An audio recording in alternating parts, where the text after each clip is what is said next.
Protesters flooded streets, demanding President Yoon Suk Yeol resignation after a long night of military and civilian show of force in South Korea from 11 p.m. on Tuesday night and almost throughout entire early morning night of Wednesday, when 190 lawmakers from opposition political party, including 18 from the president political party, jumped fences to convey important and urgent parliamentary meeting after President Yoon Suk Yeol declared martial law in the country and ordered massed martial law troops with rifles to invade the National Assembly of the fourth Asia's largest economic country to stop the lawmakers. But the soldiers met a stiffer civilian barricades who engaged the soldiers with fire extinguishers at the National Assembly complex and held them back until the lawmakers successfully held the plenary session and voted to outlaw the president's martial law declaration. Videos posted online showed thousands of South Korean protesters held a candlelight vigil and rally in downtown Seoul streets against President Yoon Suk Yeol, who has been in office since 2022, to resign. Protesters held up signs that read, "Step down President Yoon Suk Yeol," as people and lawmakers attend a rally in Seoul, the South Korea capital, according to Reuters international news agency. South Korean President Yoon Suk Yeol had on Tuesday declared martial law, vowing to eradicate shameless pro-North Korean anti-state forces and restore order. Martial law was last declared in the country in 1979. Soon after the declaration, protests broke out in Seoul and thousands gathered at the National Assembly, with South Korea's main opposition party lawmakers and some ruling party lawmakers jumped fences and tussled with security forces so they could vote to overturn the law. According to Reuters, thousands of demonstrators gathered outside the parliament where there were minor clashes with police and military. Lawmakers gathered to vote against martial law, as both opposition lawmakers and leaders of Yoon's own party decried it as unconstitutional. All 190 of the lawmakers present voted to lift martial law, including 18 from Yoon's own party. Yoon ordered troops to pull back and later lifted the decree after convening a cabinet meeting. 190 of the National Assembly's 300 members defied police and military cordons to vote against the declaration, forcing Yoon to lift the martial law order.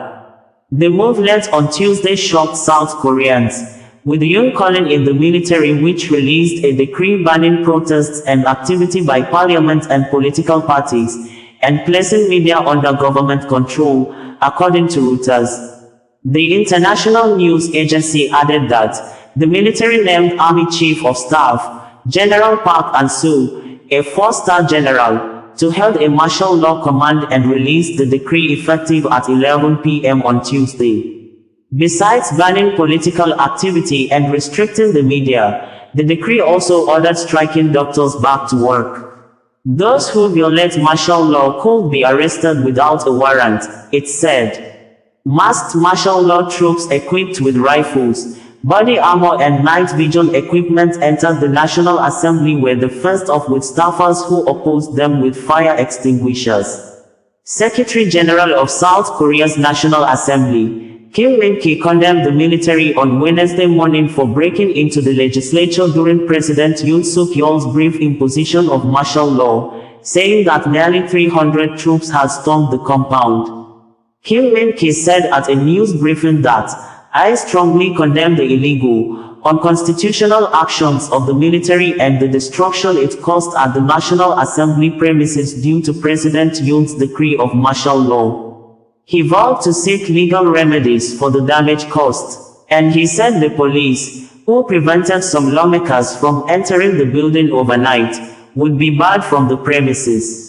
Kim offered the most detailed official account yet of the military's incursion, saying, "About 230 troops were flown by helicopter onto the assembly grounds, and roughly 50 others jumped fences to gain entry," he said. Kim played closed-circuit footage of soldiers entering the compound at the news briefing, saying that all such video would soon be made public. Nigeria Inspector General of Police, IGP Kayode Egbetukun, has said that there is no plan to cover up a crime of some police officers, including a lawyer policeman in charge of legal department, when in 2023, the police officers allegedly conspired together and stole 43.1 million naira out of the recovered monies from a Fatford cargo worker at the Nnamdi Azikiwe International Airport, Abuja. IGP, in a statement issued on Wednesday through the Force Public Relations Officer, Oluwiwa Adejobi, said the hearing officers' first possible dismissal and criminal prosecution for theft and conspiracy. According to the press release, the Nigeria Police Force has noted with concern the recent allegations circulating in the media, suggesting that the Inspector General of Police, IGP Kayode Adeolu Egbetukun, is shielding a cartel accused of smuggling suspicious new banknotes from the Central Bank of Nigeria. The NPF categorically refutes these claims, condemning them as baseless and orchestrated attempts to tarnish the IGP's reputation and the integrity of the force. The incident in question, which occurred at the Nnamdi Azikiwe International Airport on August 26, 2023, has been thoroughly investigated. The officers involved, DSP Peter Ejike, a lawyer in charge of Zone 7 Legal Section, Inspector Eken Edwin, Inspector Esther Okafor, and Sergeant Salabi Kayode, all attached to the Zone 7 headquarters, were found culpable and sanctioned appropriately. These officers, led by Inspector Esther Okafor on the instruction of DSP Peter Ejike, unlawfully arrested Andrew Eja, an employee of FATFAD Cargo Nigeria Limited, who was conveying the cash sum of 74,950,000 naira on behalf of clients. Acting without authorization, they detained Mr. Eja at the Zone 7 headquarters, Abuja, and deliberately misrepresented the recovered amount as 31,790,000 naira. The officers further demanded a percentage of the funds to suppress the case. Upon being contacted by the alleged owners of the money, the officers claimed that the sum they had recovered from the arrested suspect was 31,790,000 naira, and requested a percentage of the money to jeopardize investigation and suppress the case. Outraged by their actions, the money owners petitioned the force headquarters, Abuja, and the matter was directed to the IGP Monitoring Unit for investigation. During the process, the cash sum of 31,790,000 naira was recovered from the officers, who claimed that it was the total money recovered from Andrew Eja during his arrest. After intense investigations and a series of trials before duly constituted disciplinary panels, it was discovered that the officers took photographs of the suspect and the sacks of monies at the point of arrest, but claimed the phone they used was damaged and subsequently lost, in an attempt to conceal their misconduct. However, forensic intelligence showed that this group of officers conspired and stole part of the money, amounting to 43,160,000 naira, and tasked one of them to move the cash out of the FCT for hiding pending when the heat blows over.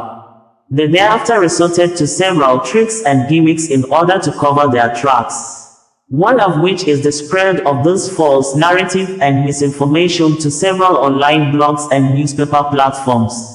These officers have been suspended, being found culpable of serious misconduct, tampering with exhibits, abuse of office, corrupt practice, illegal duty, and acts unbecoming of a police officer. The movement of such an amount of money by the alleged cargo company could have been investigated and handled professionally by the police, but the officers were carried away by greed and therefore acted criminally and unprofessionally. It is pertinent to note that the circulating false narrative is a sponsored misinformation cultivated by mischief makers who seek to divert attention from the criminal acts of the police officers by attempting to join issues with the Inspector General of Police. The affected officers will be prosecuted upon conclusion of due legal and administrative procedures. We urge the public and the media to refrain from spreading this false narrative aimed at tainting the reputation of the Inspector General of Police. Such misinformation undermines public trust and detracts from the ongoing efforts of the current administration to reform the police force by eradicating unprofessional. It is no longer news that President Joe Biden of the United States of America, USA, on Sunday granted his son, Hunter Biden full and unconditional state pardon just the next day after U.S. President-elect Donald Trump picked Kash Patel as next Director of Federal Bureau of Investigation, FBI, with President Biden accusing the judiciary of playing to the gallery of his political opponents to have selectively and unfairly prosecuted his son, Hunter, with a view to break him and his family. President Joe Biden, who had lost 2 sons to death, said the judiciary was biased not to allow the negotiated plea bargain in the case of Hunter, same way the judiciary had permitted plea bargain in other cases of tax evasions, gun charges similar to that of Hunter Biden. President Joe Biden, who had in several occasions said he will not grant presidential pardon to his son, Hunter, said he believes Americans would understand his Sunday decision to grant Hunter pardon he described as someone who have suffered selective and unfair prosecution, sober for over 5 years simply because he's the president's son. Adding, the judiciary could have been fair enough if the judge had permitted plea bargain. In a swift reaction, Newsweek reported that the special counsel in Hunter Biden case, David Weiss, objected to the dismissal of Hunter Biden's tax charges as he pushed back on President Joe Biden's claims that his son was politically, selectively and unfairly prosecuted. Weiss said, "Never has been any evidence of vindictive or selective prosecution in this case." Weiss objected to the dismissal of Hunter's tax case in a legal filing where he argued there was no legal precedent for dismissal of an indictment, only the punishment. A pardon does not blot out guilt or expunge a judgment of conviction, Weiss said. It also does not mean that his charges should be wiped away because the defendant falsely claimed that the charges were the result of some improper motive. Hunter had been scheduled to be sentenced later this month for gun charges and tax evasion. The pardon has been hugely divisive, with many of Biden's own party criticizing him for issuing it after pledging he would never do so. The pardon came after U.S. President-elect Donald Trump aims to make loyalist Kash Patel the next Director of the Federal Bureau of Investigation.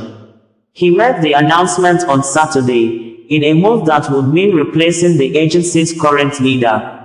Trump announced the former advisor and Pentagon official, who has been critical of the Bureau and is known for his controversial views on a so-called government deep state, as his choice for the post on his Truth Social network.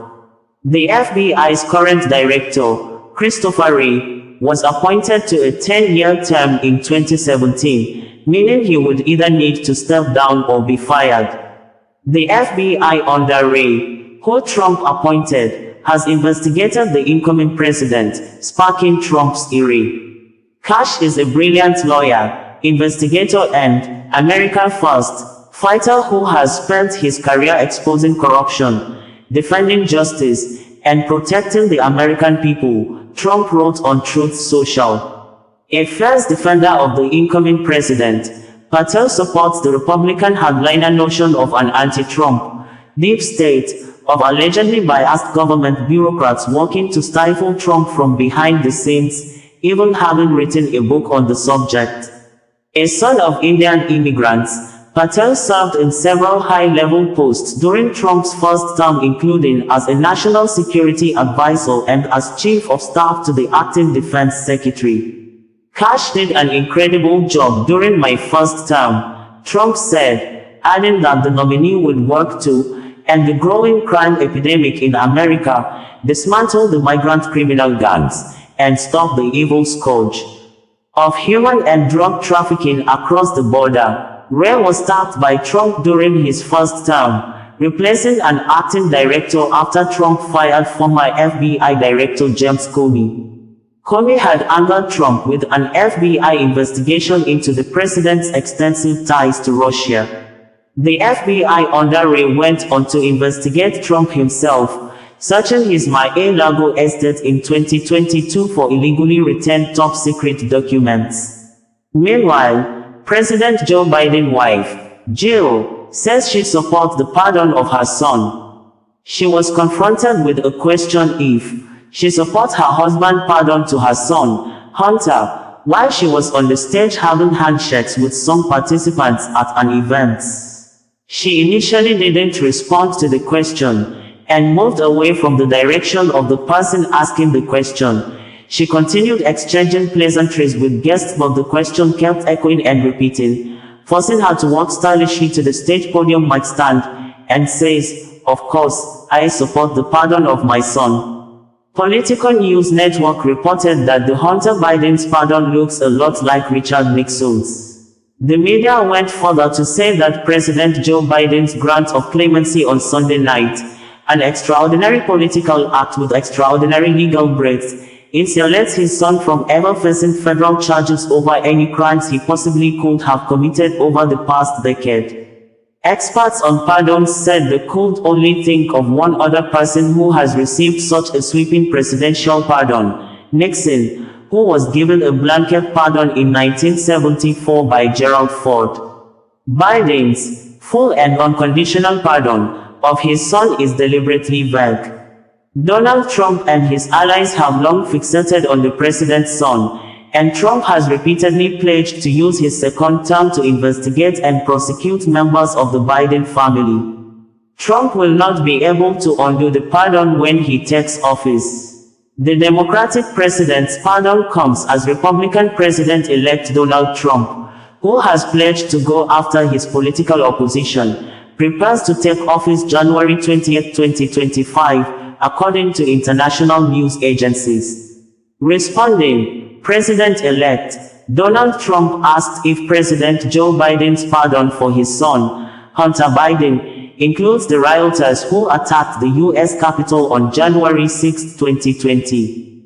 Does the pardon given by Joe to Hunter include the J6 hostages, who have now been imprisoned for years? Such an abuse and miscarriage of justice, Trump stated on Truth Social on Sunday after President Joe Biden granted the state pardon to his son, Hunter, after Hunter was found guilty over the summer of 3 felony counts related to the purchase and possession of a firearm while addicted to drugs. In September, the younger Biden agreed and pleaded guilty to 9 tax-related charges, including 3 felonies. He would have faced up to 17 years in federal prison, according to local observers in the U.S. Megan Hayes, Democratic strategist and former senior communications aide to Biden, says, "With some of the nominations that Trump has put up, I think it probably caused a little bit of worry for him. But also I think people have to remember, the president lost 2 children already and he does not need to lose another one. The president made a decision as a father to keep his son out of jail and out of harm's way moving forward. I think that some of these nominations that Trump has been putting forward and leaving this in the hands of other folks is worrisome to the president." President-elect Trump and Kash Patel have said they are going to go after their political enemies. They are going after retribution. I think that Hunter Biden has been seen as the person they've gone after many times, and I don't think the president is going to leave that to chance when he leaves office. Chuck Grassley, Republican U.S. Senator from Iowa, on his X social media profile stated that, "I'm shocked President Biden pardoned his son Hunter because he said many times he wouldn't and I believed him. Shame on me." Jared Polis, Democratic governor of Colorado, said, "While as a father I certainly understand President Joe Biden's natural desire to help his son by pardoning him, I am disappointed that he put his family ahead of the country.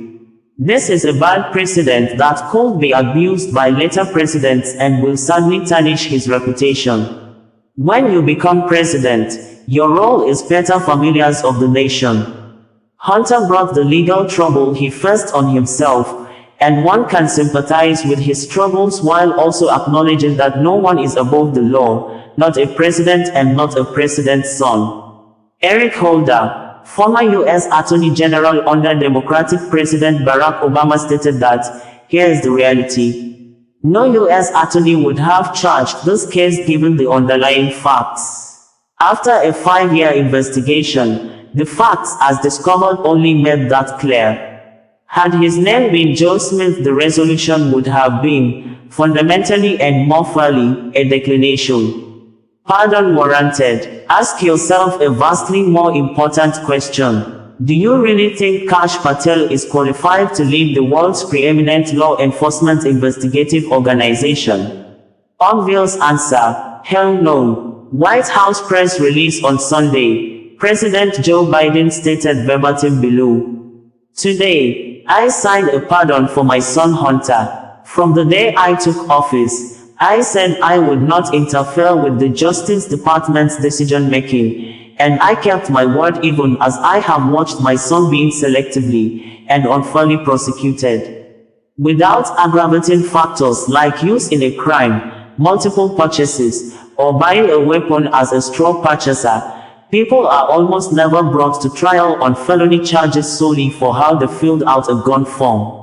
Those who were late paying their taxes because of serious addictions, but paid them back subsequently with interest and penalties, are typically given non-criminal resolutions. It is clear that Hunter was treated differently. The charges in his cases came about only after several of my political opponents in Congress instigated them to attack me and oppose my election.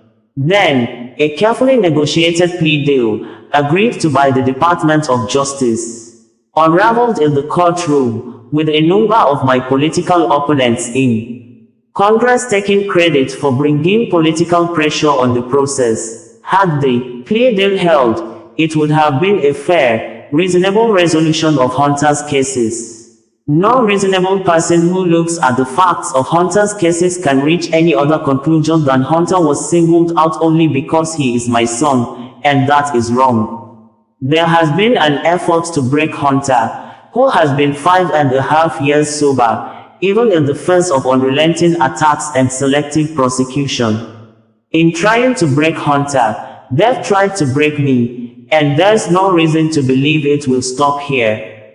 Enough is enough. For my entire career I have followed a simple principle: just tell the American people the truth. Don't be fair-minded. Here's the truth. I believe in the justice system, but as I have wrestled with this, I also believe raw politics has infected this process and it led to a miscarriage of justice. And once I made this decision this weekend, there was no sense in delaying it further. I hope Americans will understand why a father and a president would come to this decision. President Joe Biden stated in quote according to the statement issued by the White House on Sunday. Bringing you the news in a more digital way.